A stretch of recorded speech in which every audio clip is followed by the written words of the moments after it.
Hello everyone, I have here the LEGO Lord of the Rings Rivendell set. This comes with 6,167 pieces, and I did most of the build of it over on my Twitch channel.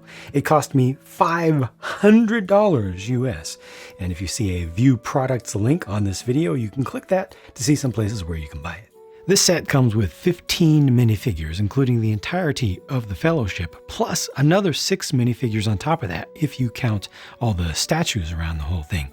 It is a magnificent structure that is as impressive in person, if not more, than what you see in the best pictures and the best video footage out there. It truly hits when you see it in person with its size, its shaping, which is not entirely on grid, as you can clearly see, and its coloration. The variation in texture as well is striking. The combination of the more natural elements and the more stonework and man-made elements come together in a very harmonious way, and it speaks to you. It's worth pointing out right from the start, though, that this entire layout does not match what we actually see on screen in the Peter Jackson films. For example, right next to the Council of Elrond, there is this column that has the statues around the base of it. However, on screen, this column ends quickly. It's a piece of a ruin. And then what you see here that LEGO has built up, the LEGO designers have built up, is taken from a different scene, from a different spot nearby in this entire building complex. So a lot of things are moved around, a lot of things are fudged a bit, but the essence of the scene is brought and really compacted down. I'm going to start us off at the Council of Elrond, and then we'll move off to the left and go around the whole thing. This is an excellent core central build with really good shaping around the edges. It's very round feeling. The chairs are excellent. I obviously do not have characters in the correct positions, but I put them there representatively to mention something about these chairs. I love the builds of these. I love the recolors that they did for some of the parts with the sausage and popsicle pieces. It works great for this scale to actually build up that much detail. I think is kind of a treat. But the reason that I put some representative figures back there that are different was to show you how different sizes of figures would be able to fit, with the full size legs, mid legs, and then short legs potentially can just stand on top. However, a couple of the characters in the set, which we'll look at in detail later on, have these robes and they're not able to sit properly. Like if I just set Elrond there, that ain't right. However, thankfully, the designer did include an alternate for Elrond, and now he's able to sit much more reasonably here. And they did the same thing for Gandalf. Again, we'll look at the figures in their normal form later on, but this allows him to sit also in one of these seats. Just gotta get the cape out of the way, or you could potentially just fold it underneath, but I personally prefer not to mess with the capes for too long. And my mistake for not pointing out at the appropriate time that Frodo gets these extra leg pieces as well to help him to sit down better. I was thinking that these parts were used later on in the review, but actually no, they should have been in the council. The table in the middle has some really interesting part usage with stacked up upside down and right side up shulker boxes from Minecraft, and you have just that one spot to be able to hold a ring on it. And these down here, these decorations, are prints, which are pretty dang good. And you're going to see a lot of really nice floor prints in not too long. Interestingly, the way this is designed, you can remove this entire section to display it separately. One does simply lift it from the tree and place it elsewhere. I personally am not the biggest fan of the tree, especially right here where it's so square in its cross section. Most of it is pretty good, and it has a nice range of different colors of foliage up there, and they're also placed at very different angles. But just that center section, again, it's just so square, it feels awkward to me. You can't really see this side from most angles, so this is fine, but coming around the other side, you get a nice knot there. Like, see, this works for me. I don't like seeing that little bit of blue, but the rest of it is nicely mixed up. And again, the roots and everything, that's all good. Just this one area that's very obvious to me is strange. A nice Easter egg is the presence of Sauron's eye beneath the council, and it's right below where, almost exactly where the ring is. Now, of course, they could have filled this in more, but they just put in some black pieces, used a handful of parts to represent kind of the iris of the eye there. And I think it's a nice little nod for folks who did the build or who come along and remove that upon request to reveal it by surprise. This is all nice back here. It's a little bit finicky putting all this together, but the ornate details are just so beautiful. They're simple.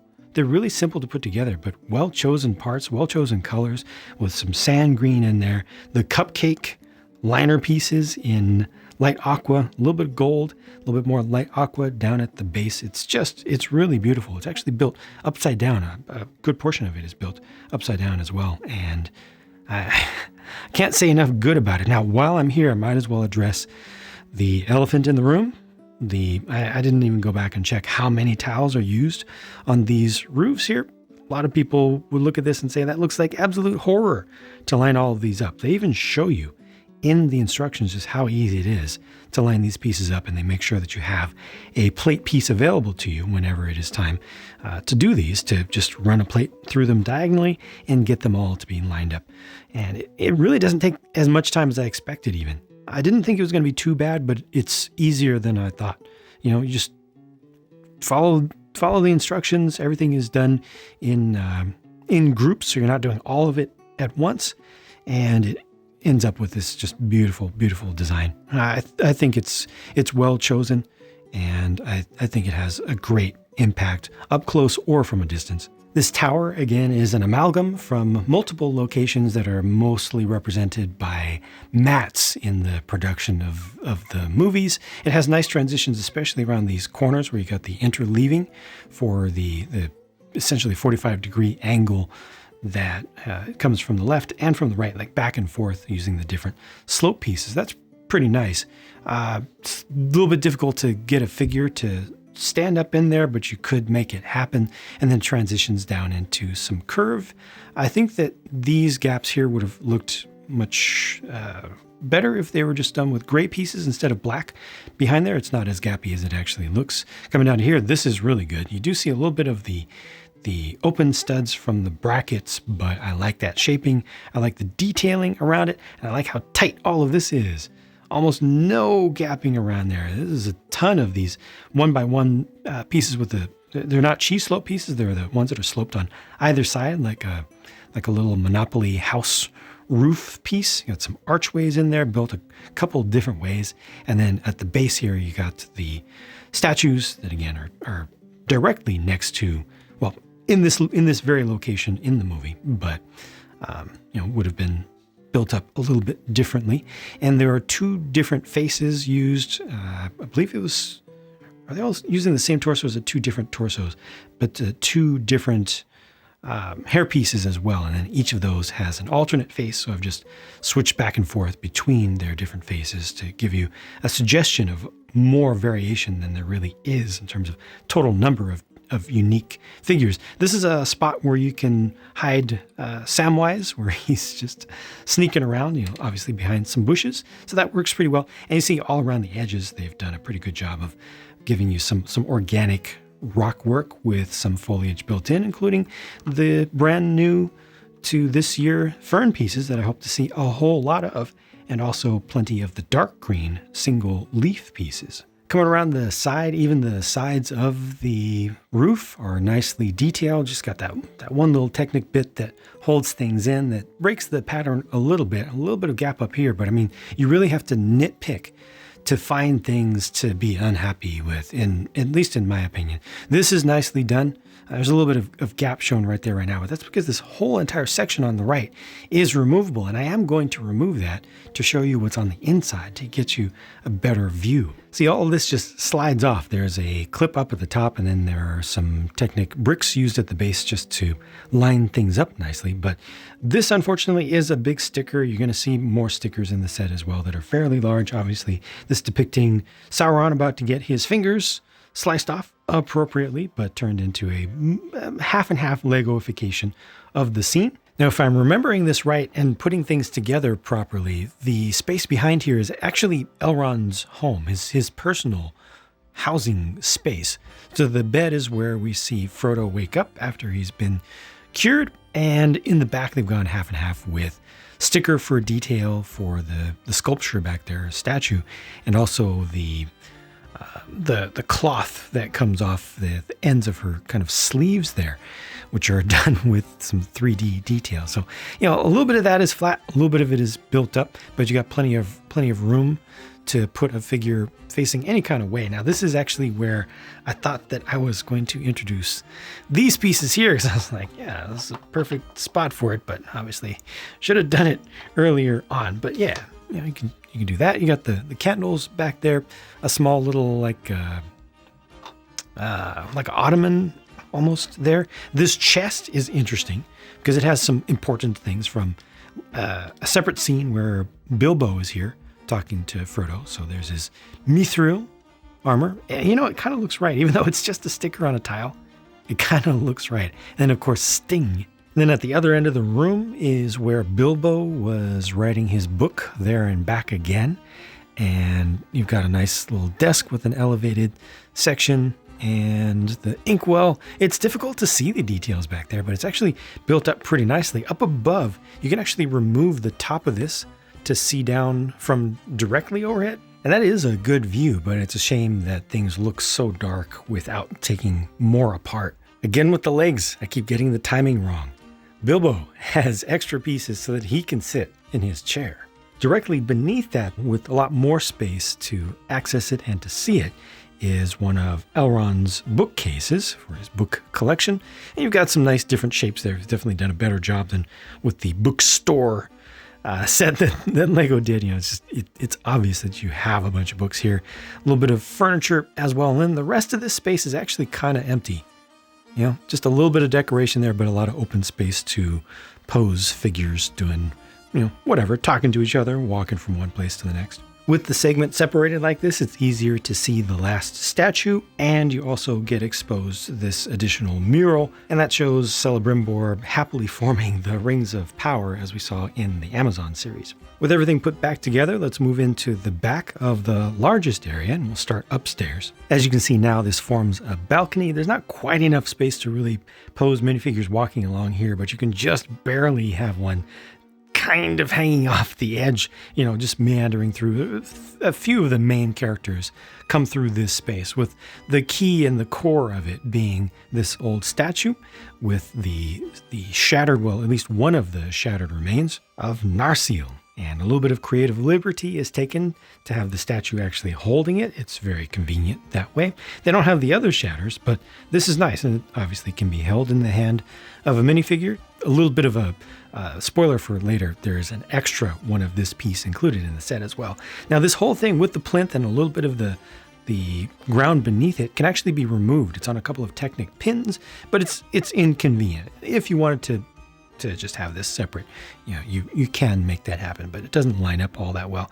I don't remember exactly what this represents. Is that Galadriel going across the sea, or I don't remember exactly which event that represents, nor this location, but not to worry. The fans of Lord of the Rings are already hard at work commenting about that, so I do celebrate your fandom and your trivia knowledge. The staircase to get up to the upper level, I'm knocking some minifigures off, but it's okay, is back here, and it's pretty smooth. It does not have any studs on it to hold on to minifigure feet, but once you get up here, again, it's just so narrow. It's like the traditional width that Lego used to do in the earliest days of Castle. It's just not enough. We needed one more stud and then possibly some jumpers to really make this work. Down below, this is most of a map of Middle-earth itself. I heard that there were some inconsistencies or inaccuracies with that, and I personally am willing to forgive inaccuracies at such a small scale, and it had to be compressed down. But looking at it more carefully and critically, honestly, Minas Tirith and Isengard are just straight up swapped. They shouldn't be at the exact same height on there, but they definitely should be swapped side to side between the two. That's a bit of a miss there. I think most series fans would be able to recognize very quickly. This I personally don't recognize what that's from, but all in all, this space down here is mostly open, and it's for like exploration, and it's more the idea of it, I'd say, than use. You can easily put figures around here, but the rest of it is not particularly accessible. However, it is beautiful, and that's thanks to all of these printed tiles. So many of them. I don't think there's ever been a Lego set with that many prints in it, with this many prints in it, period. Certainly not of this size. Most of these are 2x2. You got some 2x3, 5-sided old Nexo Knights shield cover pieces as well. Most of them are just this pattern right here, but I like this stuff. It's too bad we weren't able to get the whole thing, but this does share some patterns with the star that's in the center of Elrond's council area. So it looks really good, definitely adds a lot, both from the front and the back. However you're looking at it, I think that this it displays really well, and if you get down there and you look at it up closely, it will really draw you in. And there's the final sticker, and one more look at it from a lower angle just for the sake of context, so you can see how it all comes together. The archway going through to the other section. There's actually a banner on the wall. It's difficult to see from most angles back there as well. That's pretty nice. Let me see if I can force yeah, there you can see it just a little bit better all the way through.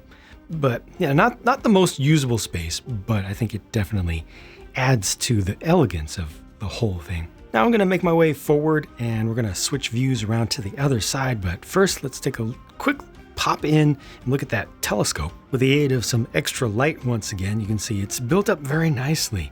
And I especially appreciate the lens piece that's done with an opalescent little gem part from dots. You got the upside down candelabra, just a really nice build. And then around the back, there's a small, simple tree here, and a much taller one that has kind of a cypress sort of profile to it. Not the best looking, not the most organic looking to me with this choice of colors, but a good attempt to make an interesting shape. And then coming around to the front again, this is nice. I like how the columns are angled in different ways. Once again, I like the choices of colors used for these columns throughout. There's some interesting pieces used under the eaves there, although it is a little bit gappy when you get down to this level to look at it straight on, but it was enjoyable to put those parts in during the build process. I like the use of these small arches that are fender pieces, and obviously inside of there is a table with some more lembas bread, which is absolutely fantastic. It's unfortunate that they didn't really,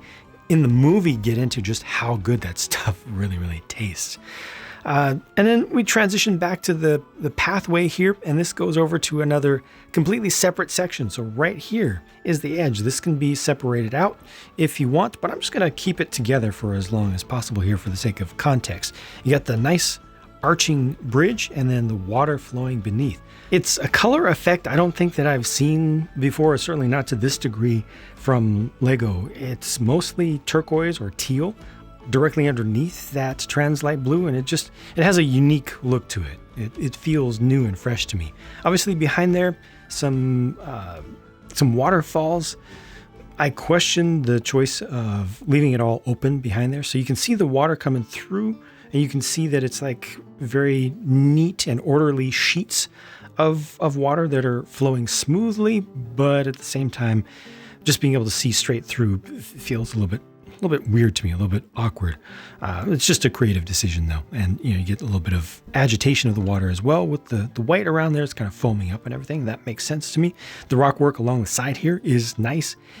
Some of it is studs on the side, some of it is studs straight up, but this whole foundation over here to the right is much more complex in how it is built, how it is assembled, partially because of the steps, partially because of what's underneath. It's a lot more simple and straightforward here, although it all from a distance looks the same, so it all looks compatible. But ultimately, it all culminates right here. This base, this is built in just about every every direction possible in order to, this is really weird and really interesting. It's very complex underneath how it all goes together to put these columns in exactly the places where they need to be, to line up mathematically correct to form this gazebo top. I don't think I've ever seen anything that has impressed me that much in Lego that is this solid. You know, something that actually can be placed in an official Lego set. There are a lot of things that people do with parts, squeezing parts together and making them just barely fit, spending hours and hours and hours making it just so to create some beautiful pattern. But this is using all what Lego the company considers to be legal techniques that are good for production.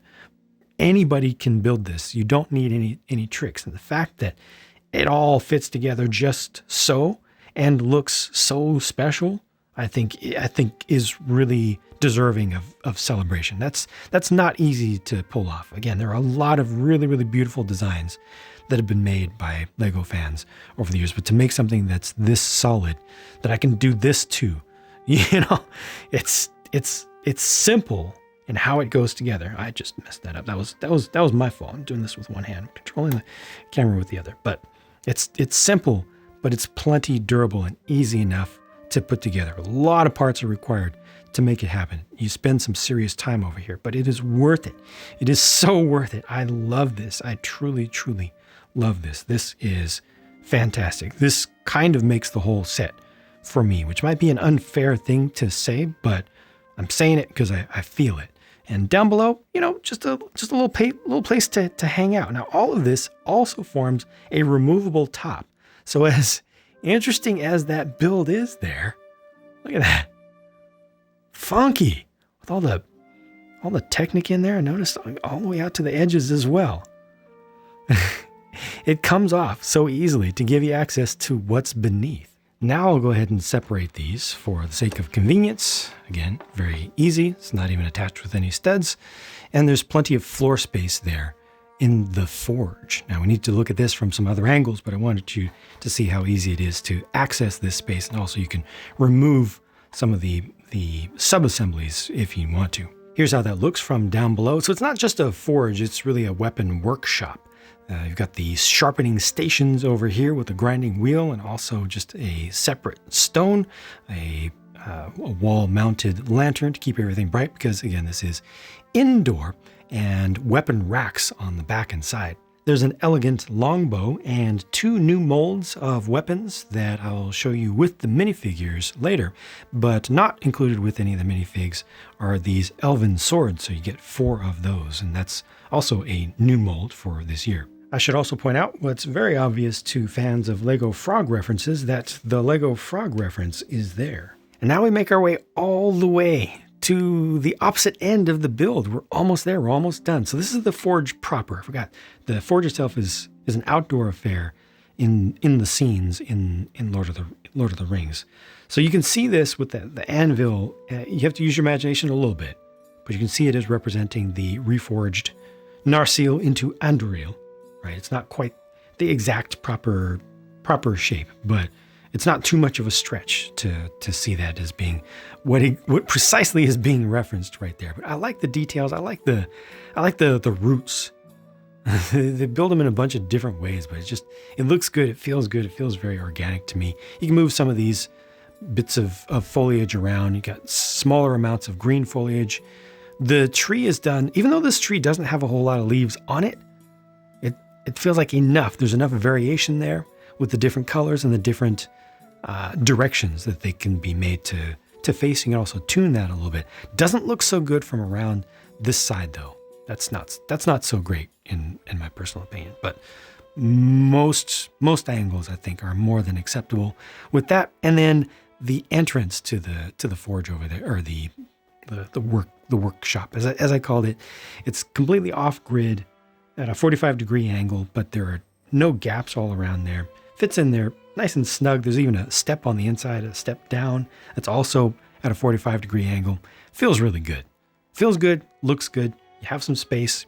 Nice color here. Unusual color for the ground, but it works well for earth. Earth with a high ferrous clay content, I would say. And then one additional tree over here, again, that doesn't look the greatest. Am I getting focus? Yeah, I'm getting focus. Sorry about that. Doesn't look the greatest from this side, but all of the canopy section of it, I think, looks good and more than makes up for it. You've got also some little like this. That's a fungus. It's like a oyster fungus or oyster mushroom. I forget what they call it, but you know they form in kind of flat plates. Yeah, I think that those are nicely depicted around here. Speaking of mushrooms and fungus, you got a couple different forms of whatever this is. This caps style mushroom with this one has the BB-8 head recolored, but they've also got just a regular stud on the other side. But the stalk of this is actually glow in the dark. So that's pretty cool. So, and that brings us right to the end. This is done nicely. This is pretty straightforward. It's all built on the side, studs on the side and kind of clipped in there, but it all works together really well, except for the first step, which is straightforward, just studs right side up. So there's a lot of funky stuff that goes on right here on this side in this small section. And I really enjoyed putting all that together, and I especially enjoy looking at it now that it's done.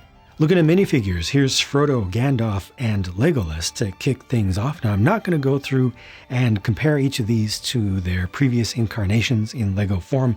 I didn't collect all of them before, and I personally am just not enough into minifigures and minifigure collecting to look at it from that perspective. I'm going to look at these fresh relative to just what we saw on screen, relative to the actors. And I'm going to say that Frodo looks really, really good to me here. They've got the dual molded legs now with the representation of the bare feet. Of course, you get another ring. I think was it 3 of them in total in the set. Nice short cape. It is a crinkly cape, the relatively hard version, but just good detailing. I think good hair and a good face. Gandalf is off a little bit to me. I think the hat, that classic style of hat, doesn't work so well, and maybe the framing of that facial hairpiece doesn't work so well. Legolas, I've heard of a lot of people not liking this version of Legolas, and especially the fact that it uses the same headgear piece as the other elves in this set, but I personally don't have a problem with it. So I'm just going to give you, again, my personal thoughts. There's alternate face there. No alternate face here, of course, but there is one here, which makes sense. When he was cursed or poisoned by the blade of the Nazgul, better look at the prints on the back of Gandalf and just his regular face. Let me not forget, Gandalf also comes with an extra hairpiece, so you get this option for him, which I think is pretty critical, is pretty important, and I'm very glad that they included it. Left to right, I wanted to get Sam, Merry, and Pippin on the screen at the same time because of an interesting thing going on with their hair. They swapped some hair colors around here, and I was really confused about that when I first saw pictures of these characters, who, by the way, have really nice prints for the torsos, and the hair piece, I think, works just fine for all of them. Maybe Sam's could have been a little bit more trim, but it's a good level of curly. Got the pan here, some veggies, and obviously lembas bread there. But when I went back and looked at the scenes from Rivendell in particular, I could see where the designer got this decision of hair colors to go with. It's reversed from before. But I think it actually does match the way that things were lit and color graded in that specific area. Other parts of the movie, though, they definitely look different. It's weird because when you have multi-tonal hair like that, the way that they set them up, it can be deceiving depending upon whether light is coming through it or coming on top of it and reflecting back. But this is what we get. Again, the exact same leg pieces used all through them, which work fine enough, I think. Here we have Aragorn, Boromir, and Gimli. Once again, this sword could represent either the original Ranger sword or the reforged Anduril. They did not give us 2 molds for it. We just have to live with that until they maybe come out with a different one. We shall see. Appropriately differently shaped one for Boromir. Very nice print for the shield there, and I really like these hand axes and the fact that they can be grabbed right up at the head or all the way down at the handle. Really helps specifically with the shorter character. Now for the dwarves, they did give you medium legs, so you've got the ability to articulate there, and the headgear piece, the helmet, is fantastic. Absolutely fantastic. Great detail on that. You got the gold, you got the copper. It's just a high-class thing, but it gets better. Look, it's even printed on the top. That's just so nice. Gosh, when you see what LEGO is easily able to do, it makes you just want more. With some stuff removed, we can see more of the faces. I haven't taken off Gimli's beard just yet because I want to show you one other thing that's included for him in particular. Well, one thing that's additionally included for him, a hairpiece, which is nice, so he doesn't have to have his helmet on all the time. Got that flowing hair, which is a familiar piece, but it works well, I think, well enough for this character. And there's his face underneath the facial hair, also showing more of the really nice dwarven ornate details on his torso print there. Here are Elrond, Arwen, and Bilbo. I've heard a lot of people commenting that the head chosen for Arwen doesn't really match Liv Tyler. And I respectfully disagree. I think that looks like a more than passable Legoification of that actress and that depiction on screen. I think that both of these actually, when I look at them as Legoifications, look pretty right, look pretty on point. I think maybe the hairpiece chosen for Bilbo is a bit off, but it's not bad. Arwen here has the book, which I don't know if it has the correct color of binding for it, but they reused an existing piece from the Harry Potter franchise for the representation of what's inside it. Should show what's it, like a door, I think. But hey, the prints on all of these figures look great to me. I'm a little bit biased. I'm definitely a little bit biased because I really like metallic prints. I like really fine, crisp prints. I respect that production work. I like the use of transparent colored coatings and such as well, which is what we've got here to represent the copper kind of sash there. And yeah, just all of this looks really, really good to me. A little bit of printing around the back, but we do get alternate faces, which is nice to see. Just a little bit of smile. Maybe not an ideal smile there. Let me actually frame this up so you can see just what those faces look like. See, this still works for me. This one, a little bit off, but this alternate face is legendary. That needed to happen. I didn't think that they would actually do it, but they did it, and it's fantastic. You know, as short-lived as that expression was, it's great that they captured it here, so you can use that. It's so expressive. It's such a strong face. And then finally here is an unofficial glowing and then two unnamed elves. I call this an unofficial glowing because it is. LEGO literally came right on out and said they did not get the license for that character. So this is a completely unlicensed representation of somebody who's clearly supposed to be Gimli's dad glowing. Works for me. It totally works for me. I heard suggestions that these two represented the elves that worked on reforging Anduril, but I think both of those were male characters, and both of them in the movie, and both of them were roughly dark-haired. But again, they're not named. They're not officially named by LEGO here. They're not officially licensed, other than in the context of just elves from the Tolkien universe. Wow, those phases are not happy. I guess you could use them to represent, just striking with great force with a hammer down upon the anvil. The same torso pieces are used between these, but at least they are good. I will point out that the skin tone suggested right there is not printed all that well. Most of the prints in this series are pretty good. That one's probably the weakest I've seen in terms of its opacity. It should come as no surprise that a set this big and with this many small details has a ton of leftover pieces, including some of the new or recently recolored parts. But in addition, you do, as mentioned earlier, get an extra shard of Narsil plus an extra whole sting there. And then looking at the sticker sheets, there are two of them, both white backed. So here's the one with the largest stickers on it, the largest panels. And then there's also this one in addition.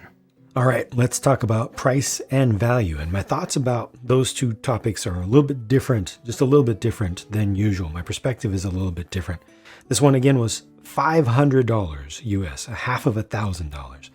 It's 500 euros, 430 pounds UK, 670 Canadian dollars, which is a little bit cheap, just that much cheaper than the US price.